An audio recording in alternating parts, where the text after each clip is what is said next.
का विज्ञान बड़ा अच्छा है।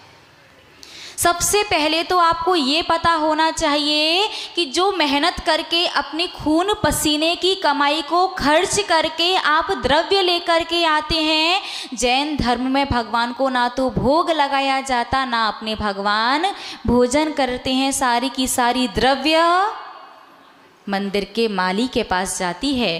फिर आप अपनी मेहनत की कमाई को खर्च करके द्रव्य लेकर के मंदिर क्यों आते हैं? नीतिकार कहते हैं देवशास्त्र गुरु राजा ज्योतिषी के पास खाली हाथ नहीं जाना चाहिए। तो नीतिकार की सारी बात मानते क्या आप? नहीं ना। नीतिकार तो ये भी कहते हैं कि बार बार नहीं खाना चाहिए। नीतिकार तो ये भी कहते हैं कि शुद्ध सात्विक और मर्यादित घर का ही भोजन करना चाहिए। नीतिकार तो ये भी कहते हैं कि रात्रि में भोजन तो करना ही नहीं चाहिए, पानी भी कम से कम सोने के 2 घंटे पहले छोड़ देना चाहिए। सारी बात मानते क्या? नहीं मानते। फिर ये वाली बात, लॉजिक क्या है? आपकी मेहनत की कमाई आप खर्च करके द्रव्य लेकर के आए और आपकी द्रव्य से भगवान ना तो उसे ग्रहण करते हैं ना उसका भोग या भोजन करते हैं। सारी द्रव्य मंदिर के सेवक के पास चली गई। फिर रोज भगवान के दर्शन करने आते समय द्रव्य लेकर के क्यों आना चाहिए? क्योंकि संसारी प्राणी 24 घंटे में सबसे ज़्यादा जिस पाप कर्म का अर्जन करता है वो करता है खाने के माध्यम से।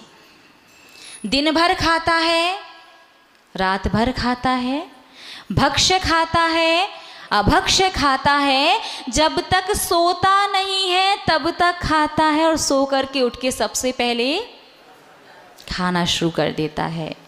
बहुत से लोग ऐसे होंगे जो रात में अन्न नहीं खाते, रात्रि में अन्न नहीं खाते, अन्य वस्तुएं खाते हैं। होता ना, ड्राई फ्रूट्स, हाँ, फरारी मूंगफली, मेवा, फल, दूध, रबड़ी और जो भी है, अन्न नहीं खाते, अन्य वस्तुएं।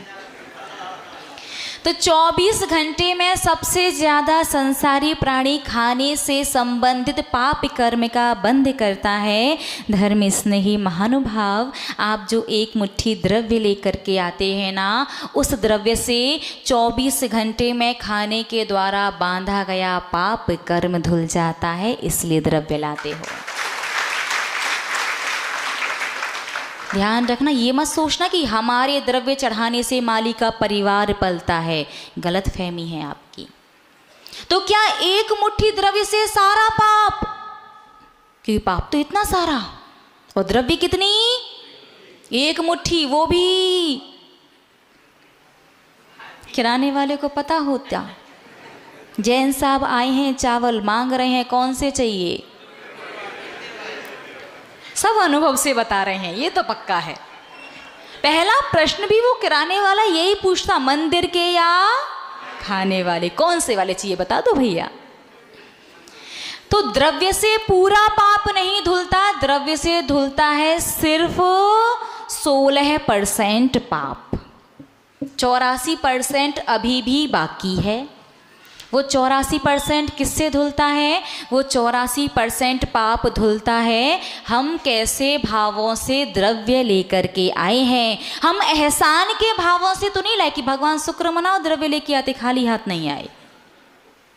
कि अहोभाव से भर करके कि हे भगवान, सौभाग्य है मेरा, मैं संसार का सबसे भाग्यशाली व्यक्ति हूँ। 700 करोड़ की आबादी है विश्व की, और उसमें 130 करोड़ तो भारत की ही आबादी, उसमें लगभग यहाँ वहाँ के सारे टुकड़े मिला लो तो जैन धर्म को मानने वाले किसी ना किसी प्रकार से लगभग 1 करोड़।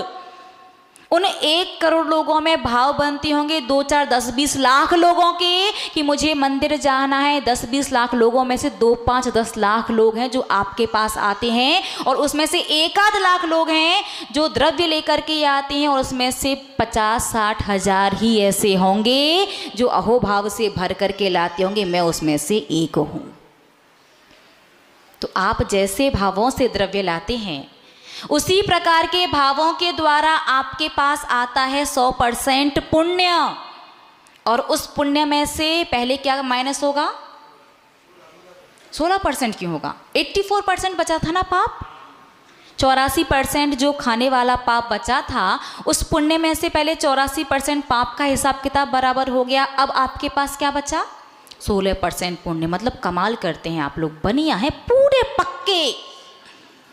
इन्वेस्टमेंट वहीं जहां प्रॉफिट, वो भी कई गुना ज़्यादा। एक मुट्ठी द्रव्य से सिर्फ खाने का पाप ही नहीं धुला, बाकी 16% जो पुण्य बचा, वो पुण्य आगे आने वाले भवों में आपके भोजन की व्यवस्था बनाता है। यानी 4 गतियों में ऐसी कौन सी गति है जहां भोजन नहीं मिलता? सिर्फ नरक गति। त्रियंच गति में मिलता है, आधा पेट मिले जब कभी मिले, लेकिन मिलता है। मनुष्य गति में मिलता है, और देव गति में तो अमृत की व्यवस्था। अमृत जब भी भूख की इच्छा हुई, कंठ से अमृत झड़ जाता है। चबाना भी नहीं है, बनाना भी नहीं है, और पचाना भी नहीं है। एकमात्र देव गति ही ऐसी है जहाँ जन्म से मृत्यु पर्यंत एक दाना भी भोजन का नहीं मिलता, और धर्म स्नेही महानुभाव एक मुट्ठी, सॉरी देव गति नहीं, नरक गति। आप इतना ध्यान से सुन रहे हो। हमने कहा देव गति ही ऐसी, आपने कहा हाँ माता जी। कौन सी गति है? नरक गति। देव गति में तो अमृत की व्यवस्था है। एकमात्र नरक गति ही ऐसी है जहाँ जन्म से मृत्यु पर्यंत एक दाना भी भोजन का नहीं मिलता। और आप तो बड़े समझदार निकले, एक मुट्ठी द्रव्य ला करके भोजन से संबंधित पाप कर्म तो धोया ही धोया, साथ में अपने आगामी भवों में भोजन की व्यवस्था भी बना ली। सीधा सा इन शॉर्ट यदि संक्षिप्त में कहें तो अपने आप को आने वाले भवों में नरक जाने से बचा लिया।